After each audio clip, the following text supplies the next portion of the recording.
بسم اللہ الرحمن الرحیم۔ السلام علیکم۔ غامدی صاحب کے ساتھ براہ راست سوال جواب کی نشست کو لے کر ایک دفعہ پھر حاضر خدمت آغاز کرتے ہیں۔ شکریہ غام صاحب آپ کے وقت کا۔ غامدی صاحب نے آج سے کم و بیش 30-35 سال پہلے ایک مضمون لکھا تھا، اسلام اور تصوف۔ اس مضمون میں ہمارے صوفیہ کرام کے ہاں نبوت کا جو تصور ہے اس پر انہی کی کتابوں کے اقتباسات پیش کر کے بتایا تھا کہ پورا کا پورا ایک متوازی نقطہ نظر ہے جو دین اسلام میں نبوت کا تصور ہے اس سے مختلف ہے۔ ہم نے گزشتہ نشست میں غامدی صاحب سے شیخ ابن عربی کی کتاب میں بعض عبارات کے حوالے سے بھی سوال کیا تھا، اس میں بھی غامدی صاحب نے اس نقطہ نظر کو واضح کیا اور ساتھ یہ بھی فرمایا تھا کہ اگر مسلمان ہوتے ہوئے ہم اس طرح کی اصطلاحات کو اپناتے ہیں تو اس سے ایک التباس پیدا ہوتا ہے جو نہیں پیدا کرنا چاہیے۔ غامدی صاحب اسی سلسلہ گفتگو کو آگے بڑھاتا ہوں۔ آپ کی پیشکش پہ بہت زیادہ تنقیدی اشکالات، سوالات، اعتراضات ہمارے موصول ہوئے ہیں۔ میں چاہتا ہوں ایک ایک کر کے آپ کی خدمت میں رکھوں، جز بجز قدم بقدم آگے بڑھتے ہوئے آپ کے نقطہ نظر کو ہمیں جانیں۔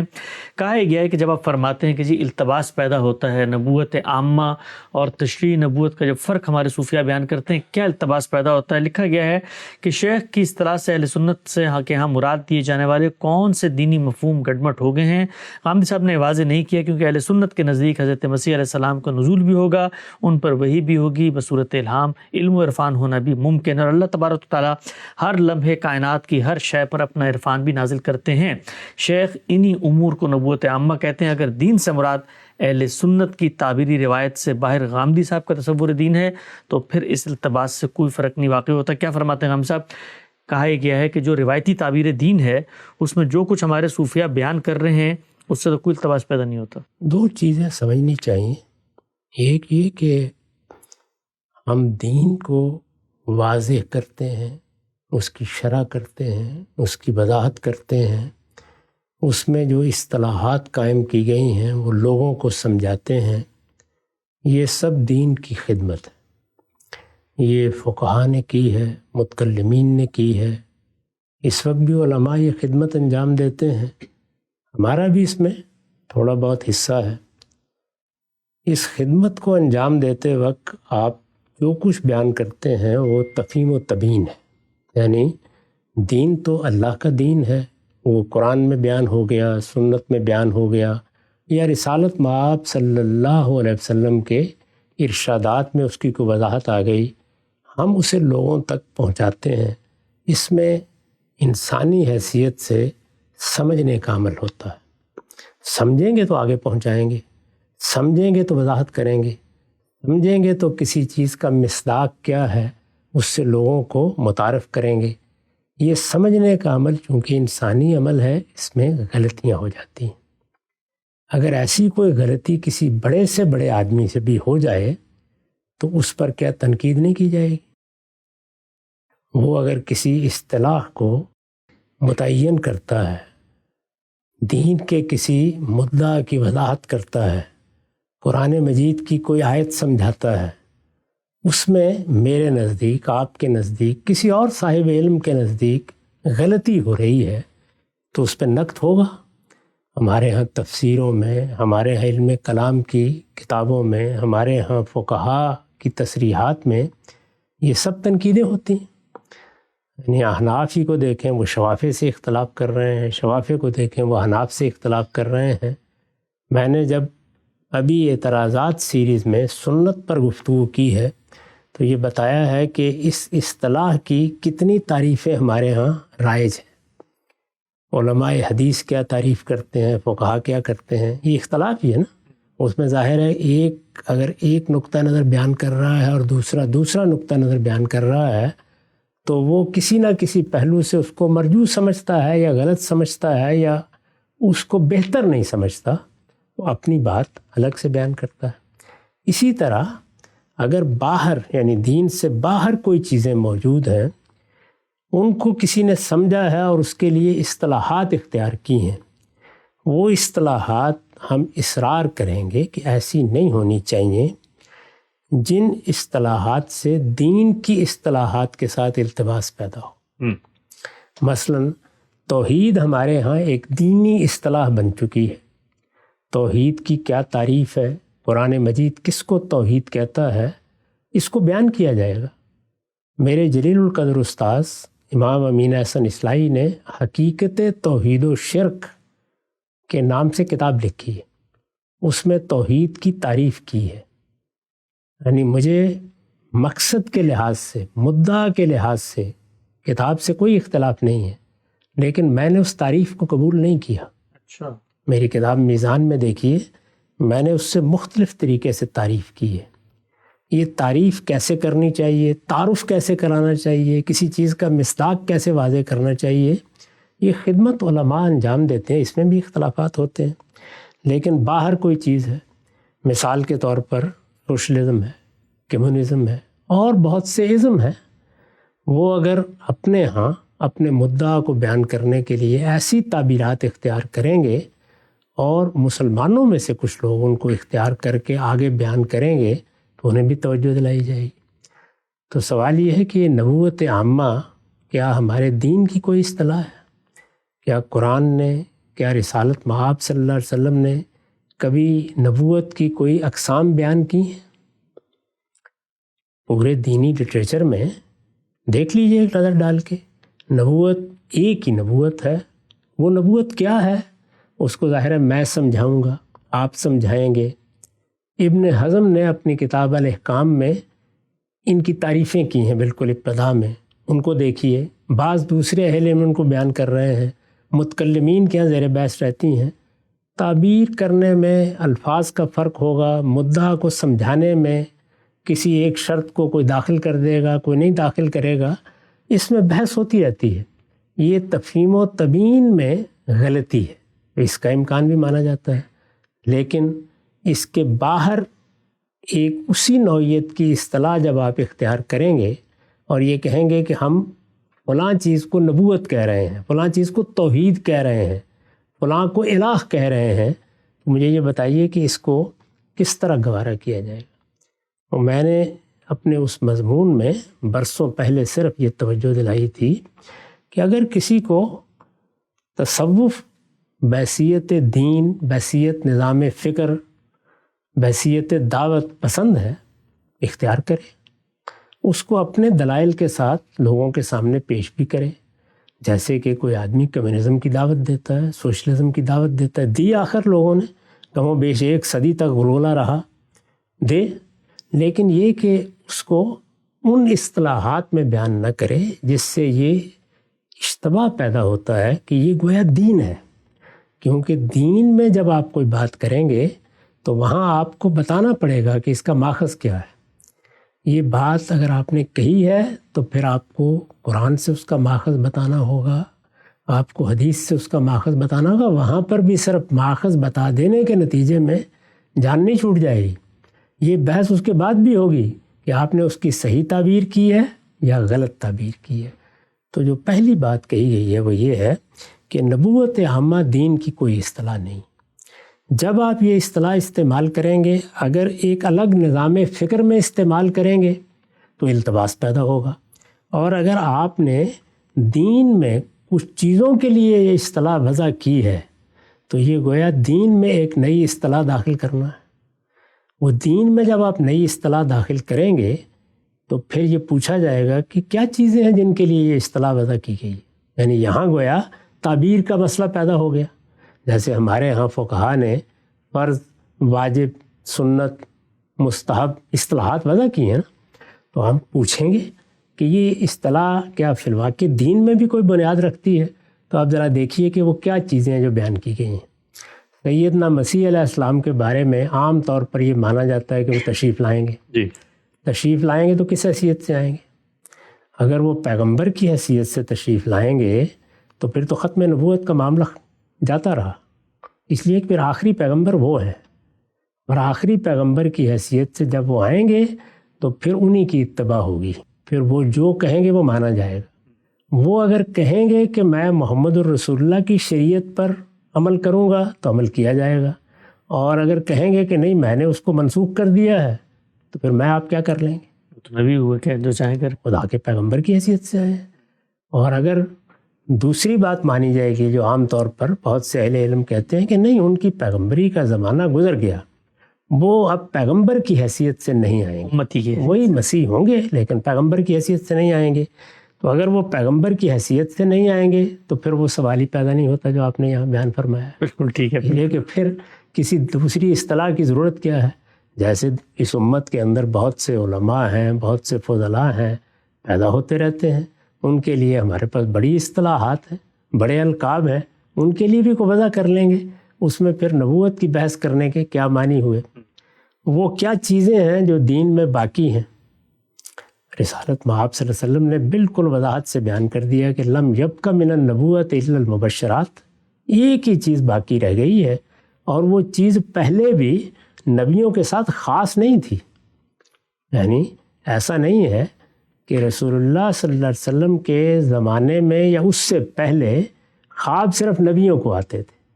آپ نے بتایا کہ عام انسانوں کو بھی خواب آتے رہے ہیں۔ ہم نے تو قرآن میں پڑھا کہ بادشاہ کو، یوسف علیہ السلام کے زمانے کے مصر کے بادشاہ کو خواب آئے ہیں، بالکل سچے خواب آئے ہیں۔ زندہ کے 2 ساتھیوں کو خواب آئے ہیں، دونوں سچے خواب آئے ہیں۔ ان کی تعبیر کی ہے حضرت یوسف علیہ السلام کے خوابوں کو تو ایک طرف رکھیے، وہ خدا کے پیغمبر ہیں، لیکن وہاں تو غیر مسلم ہے، ابھی وہ مسلمان بھی نہیں ہوئے، نہ بادشاہ مسلمان ہے، نہ وہ زندہ کے دونوں ساتھی مسلمان ہیں۔ ان کو دعوت دی ہے حضرت یوسف نے، انہوں نے اپنے خواب بیان کیے ہیں، ان کے خواب بھی سچے ہیں، بادشاہ کے خواب بھی سچے ہیں۔ تو اس کا نبوت سے کیا تعلق ہے کہ اس کے لیے یہ اصطلاح وضع کی جائے؟ اگر یہ کوئی ایسی چیز ہے کہ مکھی مچھر کو بھی الہام ہوتا ہے، اللہ تعالیٰ اپنا امر آسمانوں میں بھی اور زمین میں بھی اور پہاڑوں میں بھی نازل کرتے ہیں، تو اس کے لیے اصطلاح کیوں وضع کی جائے؟ وضع کرنی ہے تو کوئی اور اصطلاح بنائی جائے، یعنی اس کو بیان ہی کرنا ہے تو کریں، آپ کسی چیز میں بیان کریں۔ رسالت مآب صلی اللہ علیہ وسلم نے کسی الہام، کسی کشف، کسی چیز کے لیے کوئی گنجائش نہیں چھوڑی، یعنی وہ چیزیں جو محسوس طریقے سے ہوتی ہیں۔ ایک تو یہ ہے کہ اللہ تعالیٰ بندوں کی رہنمائی غیر محسوس طریقے سے کرتے ہیں، وہ رہنمائی تو انسانوں کو حاصل ہے، وہ جانوروں کو بھی حاصل ہے، اللہ کی ساری مخلوقات کو حاصل ہے، وہ زیر بحث نہیں ہے۔ لیکن محسوس رہنمائی کی ایک ہی شکل اللہ کے پیغمبر نے بتا دیا، باقی رہ گئی ہے۔ وہ نہ پہلے پیغمبروں کے ساتھ خاص تھی، نہ اب پیغمبروں کے ساتھ خاص ہے، تو اس کے لیے اصطلاح وضع کرنے کی ضرورت کیوں پیش آ گئی؟ تو بتانا چاہیے نا کہ آپ نبوت عامہ کوئی معمولی بات ہے، یعنی آپ کہیں کہ ایک توحید مشرکانہ بھی ہے، مان لیں گے اس بات کو؟ نہیں مانیں گے نا۔ تو اس وجہ سے یہ صرف التباس کا سادہ معاملہ نہیں ہے، بلکہ بڑا شدید اعتراض وارد ہوتا ہے کہ باہر کی کچھ چیزیں ہیں یا ایک دوسرا نظام فکر ہے، وہ اپنی اصطلاحات اسی طرح کی کیوں بیان کر رہا ہے جو دین میں موجود ہے۔ دین پہ ہم نہ کسی نئی چیز کو داخل ہونے دیں گے اور نہ کوئی غلط تعبیر کی جائے گی تو اس کو تنقید سے بالاتر سمجھ سکتے ہیں، تو دونوں کام کریں گے۔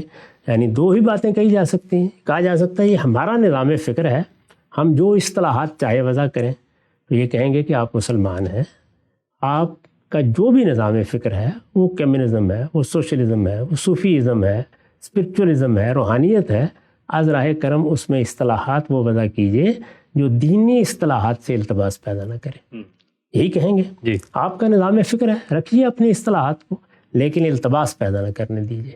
اور دوسری بات کیا کہیں گے؟ دوسری بات یہ کہ اگر آپ دین کی تعبیر کر رہے ہیں جیسے کہا گیا ہے، تو پھر دین کی تعبیر صحیح ہونی چاہیے۔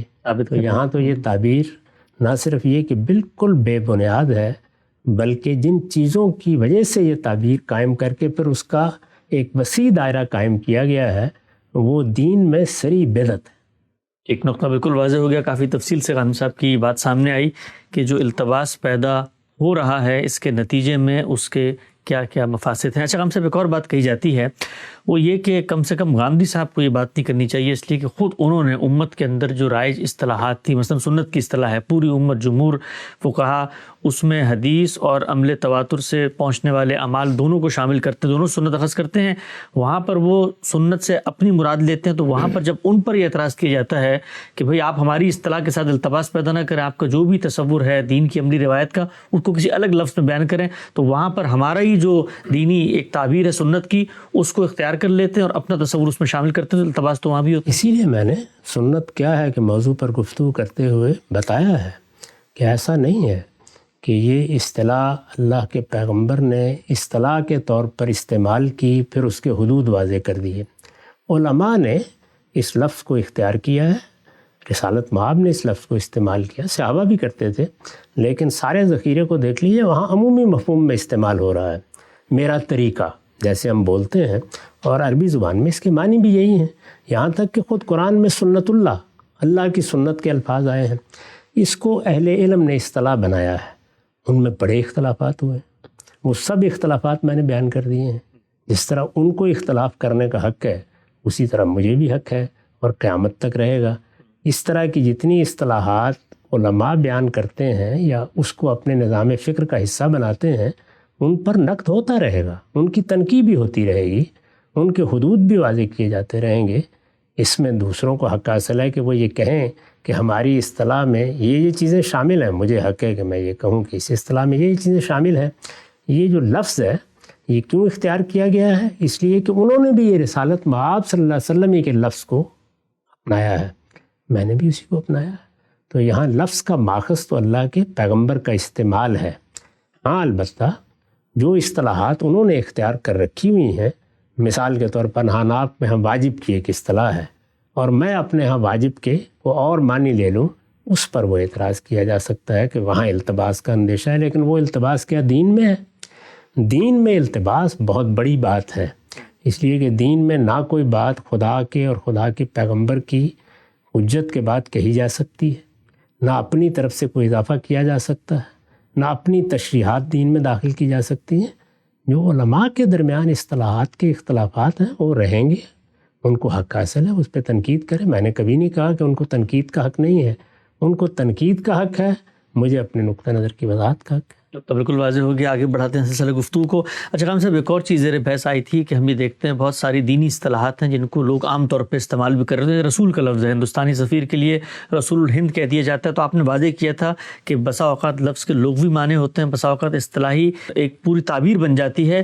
تو نبوت کا لفظ اصل میں دوسری کیٹیگری کا ہے، پہلی کیٹیگری میں اس کا اس طرح کا استعمال نہیں ہوا۔ کہا ہی گیا ہے کہ ذخیرہ حدیث کو دیکھیں، عرب لٹریچر کو دیکھیں، ہر جگہ پہ نبی کا لفظ بھی اسی طریقے سے استعمال ہوتا ہوا نظر آتا ہے جیسے رسول کا لفظ ہے۔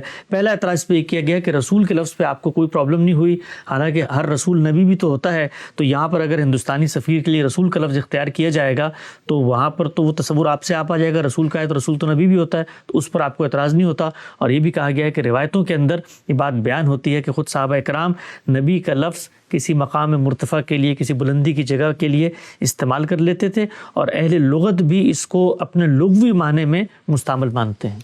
وہاں یہ زیر بحث تھا کہ مکان مرتفع یا سطح مرتفع یا کسی ٹیلے کے لیے لفظ استعمال ہوتا ہے یا نہیں، شخص کے لیے استعمال زیر بحث تھا، مکان کے لیے۔ یعنی یہ سوال تھا کہ جب رسول کا لفظ ایک اصطلاح بن گیا تو اس کے لغوی مفہوم کی کیا نوعیت ہے؟ میں نے عرض کیا تھا کہ اس کا لغوی مفہوم کبھی بھی ختم نہیں ہوا، قرآن میں بھی وہ اپنے لغوی مفہوم میں استعمال ہوا ہے، یہاں تک کہ فرشتوں کے لیے بھی یہ تعبیر آئی ہے، اور اس کے بعد بھی عربی زبان میں یہ جاری رہا ہے۔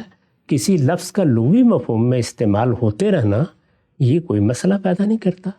بدعت کے لفظ کی مثال یہی ہے، وہ عربی زبان میں اپنے لغوی مفہوم میں بھی استعمال ہوتا ہے، نئی چیز کو بدعت کہتے ہیں، لیکن دین میں وہ ایک اصطلاح بھی ہے۔ تو اصطلاح کا فرق، لغوی استعمال کا فرق بالکل واضح ہوتا ہے۔ نبی کا لفظ بھی استعمال ہوتا رہتا لغوی مفہوم میں، اور مثال کے طور پر صوفیہ بھی استعمال کر لیتے لغوی مفہوم میں، تو کس کو اعتراض تھا؟ اگر وہ عربی زبان میں استعمال ہو رہا ہے تو میں نے بھی کر لیا، آپ نے بھی کر لیا، اس کے قرائن ہوں گے، معلوم ہو جائے گا۔ جب آپ اس کو ایک دینی اصطلاح بنائیں گے اور نبوت میں اشتراک تلاش کریں گے کہ دیکھو یہ نبوت وہ ہے اور یہ نبوت یہ ہے، تو اب تو ظاہر ہے کہ آپ نے ایک ہی مفہوم کو دو حصوں میں تقسیم کیا اور پھر ان کے لیے یہ لفظ استعمال، سیدنا مسیح سے نسبت بھی دیں گے تو اور سیدنا مسیح جیسی شخصیت سے اس کو منسوب کریں گے، اور یہ بتائیں گے کہ نبوت کا 46واں حصہ خوابوں کی صورت میں باقی ہے، تو دیکھیے اس کے لیے ہم یہ اصطلاح وضع کر رہے ہیں۔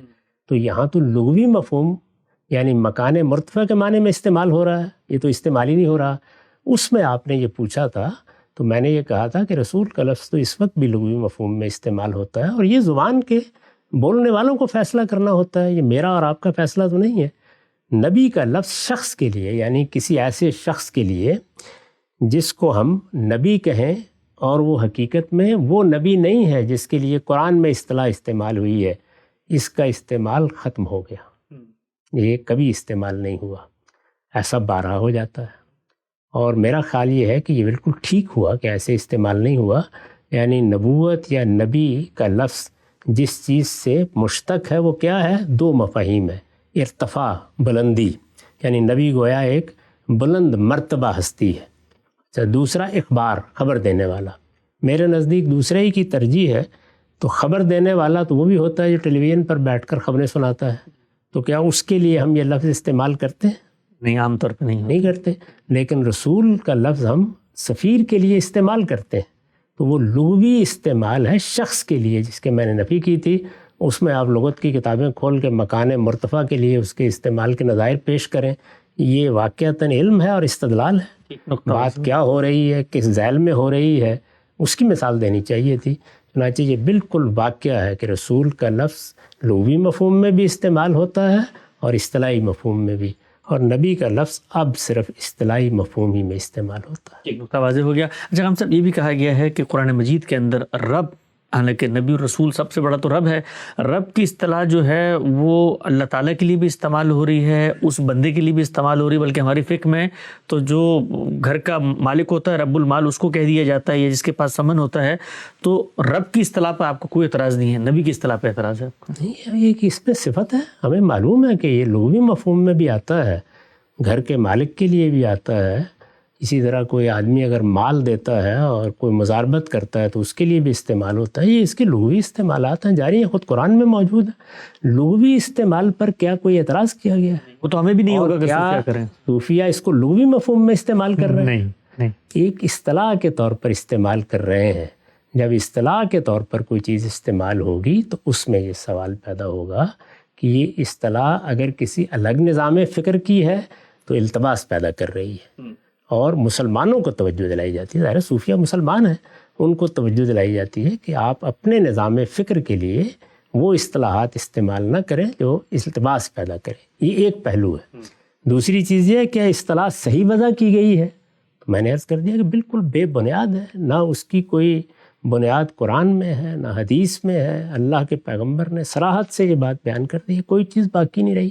جب باقی ہی نہیں رہی، یعنی نبوت میں سے سچے خوابوں کے سوا کوئی چیز باقی نہیں رہی، حضور نے بتا دیا نا، صاف طریقے سے بتا دیا کہ کوئی بشارت کا خواب بسا سکتا ہے۔ تو خواب نہ پہلے لوگوں کو نبی بناتا تھا آ کے، بادشاہ سلامت نبی نہیں بن گئے تھے جب انہوں نے سیدنا یوسف کے زمانے میں خواب دیکھا، نہ زندہ کے ساتھی نبی بن گئے تھے، نہ اب بنیں گے۔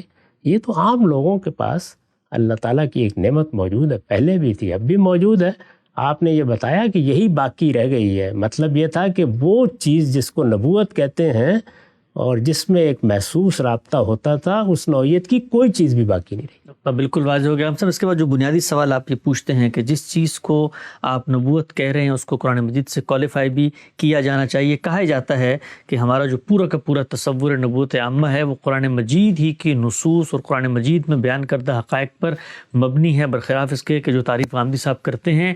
کیا کہتے ہیں صوفیہ کرام اور غامدی صاحب اس بارے میں کیا کہتے ہیں، سب کچھ زیر بحث آئے گا۔ وقت یہاں پہ ختم ہوتا ہے، دوبارہ حاضر خدمت ہوں گے، اب تک آپ کا بہت شکریہ۔